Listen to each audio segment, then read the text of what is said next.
പിന്നെ വളർന്നു കഴിഞ്ഞപ്പോൾ ഇപ്പോൾ നമുക്ക് കുടിക്കാനുള്ള വെള്ളമൊക്കെ കുപ്പിയിലാണ് കിട്ടുന്നത്. ഇപ്പോൾ അതുപോലെ നമ്മൾ കേൾക്കുന്നു, കുറച്ച് കഴിയുമ്പോൾ നമുക്ക് ശ്വസിക്കാനുള്ള ഓക്സിജൻ കുപ്പിയിൽ വരുന്ന കാലഘട്ടം വരും. എന്നാൽ പല സ്ഥലത്തും ഈ വായു മലിനീകരണമൊക്കെ കാരണം ഇപ്പോൾ ഓക്സിജൻ പാർലറുകൾ ആരംഭിച്ചിരിക്കുകയാണ്.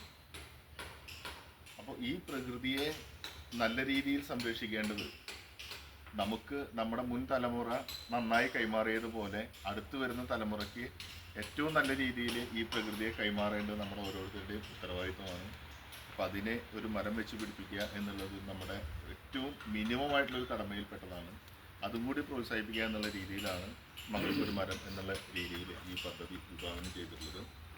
6 മാസത്തിനുള്ളിൽ 1 ലക്ഷം ചന്ദന തൈകൾ ഈ കേരളമെമ്പാടും നൽകുക എന്നുള്ളതാണ് ലക്ഷ്യം. അതിൻ്റെ പ്രവർത്തനം ആരംഭിച്ചിട്ടുണ്ട്. കുറേ സ്ഥലത്ത് പ്രോഗ്രാംസുകൾ നടന്നു. ഭാഗ്യവശാൽ ജ്യോതി ചേച്ചി ഇതിൻ്റെ പദ്ധതിയുടെ ആദ്യ മരം വെച്ചിട്ട് ഉദ്ഘാടനം ചെയ്യാൻ വേണ്ടിയിട്ട് ഭാഗ്യം ഉണ്ടായത്. ആ ജ്യോതി ചേച്ചീൻ്റെ ഇന്ന് വീണ്ടും ഈ പദ്ധതിയിലുണ്ട്. എന്തായാലും നിങ്ങൾ വീടുകളിൽ കൊണ്ടുപോയിട്ട് ഈ ചന്ദനമരം വെച്ച് പിടിപ്പിക്കുക. ഇത് വെച്ച് പിടിപ്പിക്കുമ്പോൾ നമ്മൾ ശ്രദ്ധിക്കേണ്ട സാധനം എന്താ വെച്ചെങ്കിൽ, ഈ ചന്ദനമരത്തിൻ്റെ ഒരു പ്രത്യേകത എന്താണെന്ന് വെച്ചിട്ടുണ്ടെങ്കിൽ, ഈ മരം വേരുകളിൽ നിന്ന് നേരിട്ടല്ല അതിന് വേണ്ട വളർച്ചയ്ക്ക് വേണ്ട പോഷകങ്ങൾ സ്വീകരിക്കുന്നത്, അത് മറ്റു ചെടികളുടെ വേരുകളിൽ നിന്നാണ് സ്വീകരിക്കുന്നത്. അപ്പോൾ അതുകൊണ്ട് ഒരു മഞ്ഞളോ അല്ലെങ്കിൽ ഒരു തുളസി ചെടിയോ അതല്ലെങ്കിൽ മറ്റൊരു ചീരത്തയ്യോ അങ്ങനെ എന്തെങ്കിലും ഒരു സാധനം ഈ മരത്തിൻ്റെ കൂടെ അതിൻ്റെ കടക്കിൽ വെച്ച് പിടിപ്പിക്കണം. അത് വളരുന്നതോട് കൂടിയിട്ടാണ് ഇതും വളരുന്നത്. പിന്നെ അത് കേടുവന്ന് പോകുമ്പോൾ നമ്മളത് മാറ്റിയിട്ട് അടുത്ത ചെടി അതിൻ്റെ ചുവട്ടിൽ വെച്ച് പിടിപ്പിക്കാം. ഒരു പ്രത്യേക വളർച്ച എത്തുന്നത് വരെ എന്നുള്ളതാണ് നമ്മൾ വെച്ച് പിടിപ്പിക്കുമ്പോൾ നമ്മൾ ശ്രദ്ധിക്കേണ്ടതുള്ളൂ. എന്തായാലും ഇത് വളർന്ന് നിങ്ങളുടെ ജീവിതത്തിൽ വലിയൊരു മുതൽക്കൂട്ടാകട്ടെ എന്ന് മാത്രം പ്രാർത്ഥിച്ചുകൊണ്ട് ഈ പദ്ധതി ഇവിടെ ഉദ്ഘാടനം ചെയ്തായിട്ട് പ്രഖ്യാപിച്ചിട്ടുണ്ട്. സന്തോഷം. Thank you. നമസ്കാരം. എന്തായാലും വലിയൊരു കാഴ്ചപ്പാടാണ് ശരിക്കും ചന്ദനമരം കൊടുക്കുന്നത് അല്ലേ? ആലോചിച്ച് നിങ്ങൾ ആരെങ്കിലും നിങ്ങൾക്ക് വളർന്ന് വലുതാവുമ്പോൾ അതൊരു മുതൽക്കൂട്ടാവും എന്ന് പറയുന്നു. പ്രകൃതിക്ക് തന്നെ ഒരു മുതൽക്കൂട്ടാണ്. അപ്പോൾ അതിനെ പറ്റിയിട്ടൊന്ന് ആലോചിച്ച് നോക്കൂ. നമ്മളാരും അങ്ങനെ ഒരു കാഴ്ചപ്പാടിലേക്ക് എത്തിയില്ല. എന്തായാലും എല്ലാവിധ ആശംസകളും ഇതിന്. നമസ്കാരം. Thank you. ഞാൻ നന്ദി പറഞ്ഞു. വാ മക്കളെല്ലാവരും ചേർന്നത് ഇല്ലേ? എല്ലാവരും ചേർന്ന് എല്ലാവരും കിട്ടാവുന്ന രീതിയിൽ എല്ലാവരും ഇങ്ങോട്ട് ചേർന്ന് വാ.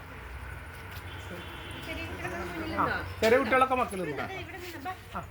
ചെറിയ നിന്ന് അവിടെ നിന്ന് ഒരു കുട്ടി മുന്നിൽ നോട്ടെ. ഒരാളാ ഇവിടേക്ക് വന്നു. ഒരു കുട്ടി മോള് വാ. ചെറിയ കുട്ടി കിട്ടുന്നില്ല. എല്ലാം അങ്ങോട്ട് എല്ലാവരും കിട്ടാം. വാങ്ങിക്കോ.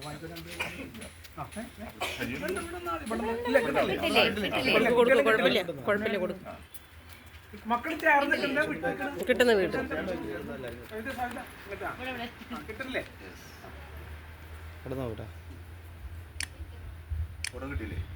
കിട്ടി. ഒരാളും കൂടി വരും. എല്ലാവരും ഓരോരുത്തരും വന്നോളൂട്ടാ. വീഡിയോ എടുത്തോട്ടാ. ഞാൻ വീഡിയോ എടുക്കുന്നുണ്ട്. ഇവിടെ ഇപ്പൊ ഉള്ളവരൊക്കെ വാങ്ങിക്കോളൂ കേട്ടാ. മനസ്സിലായില്ലേ? വെക്കുന്ന ക്രമമൊക്കെ പറഞ്ഞത് ഓർക്കണം കേട്ടാ.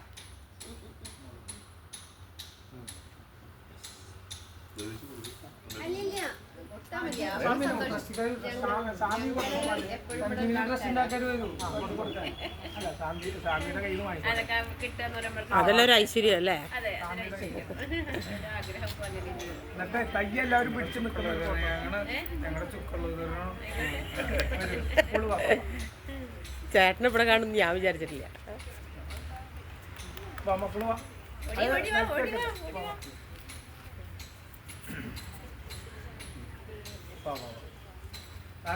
അതുപോലെ പിടിച്ചിട്ടാ. എല്ലാവരും ഇത് വലുതായി മരമായി കല്യാണത്തിനുള്ള പൈസയൊക്കെ ഉണ്ടാക്കണ്ടാ. നല്ല പൈസ ഉണ്ടാക്കാനുള്ള ഒരു വഴിയാണ് അല്ലേ? അവരവരുടെ ജീവിതം ഇതിൽ രക്ഷപ്പെടുത്തുക.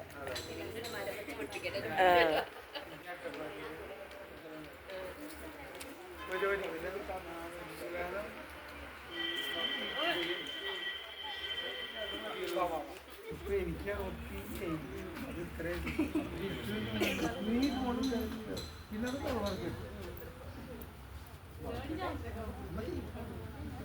അല്ല നമ്മുടെ ഈ കാഴ്ചപ്പാടൊക്കെ നല്ലതല്ലേ ഇപ്പൊ പ്രകൃതിക്ക്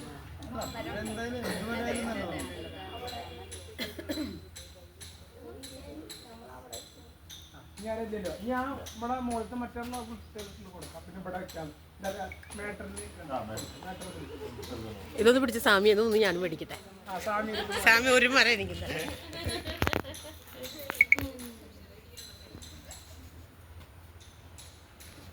സ്വാമി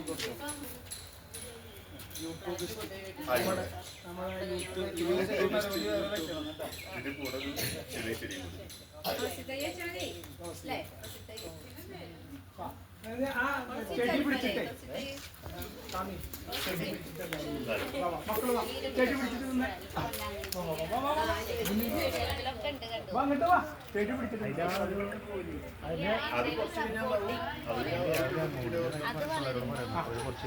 അതെ അതിന്റെ എമൗണ്ടിന്റെ ഒരു കാര്യം പറയാറുണ്ട്.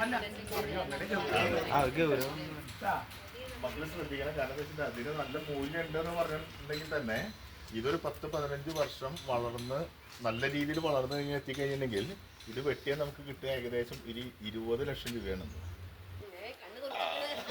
പറയണത് മക്കളുടെ ജീവിതം സെറ്റിലാവാൻ മതി. മക്കളുടെ ജീവിതം സെറ്റിലാവാൻ ഈ ഒരു മരം മതി. 15 കൊല്ലം കഴിയുമ്പോൾ അതിനൊക്കെ കൂടുതലായിരിക്കും. അതുകൊണ്ട് വളർത്തുക. ഇത് ഈ ഒരൊറ്റ ചെടി മതി നിങ്ങളുടെ ഭാവി സുരക്ഷിതമാവാൻ വേണ്ടി.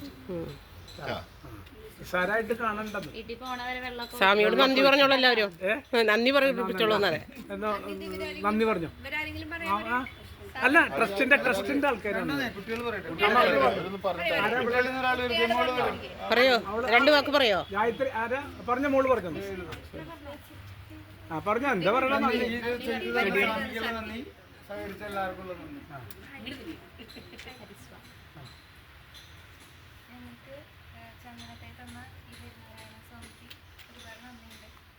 ട്രസ്റ്റിനും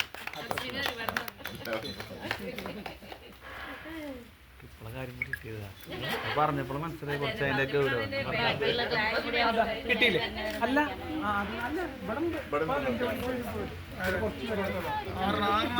ആരാണ്ട് പിന്നെ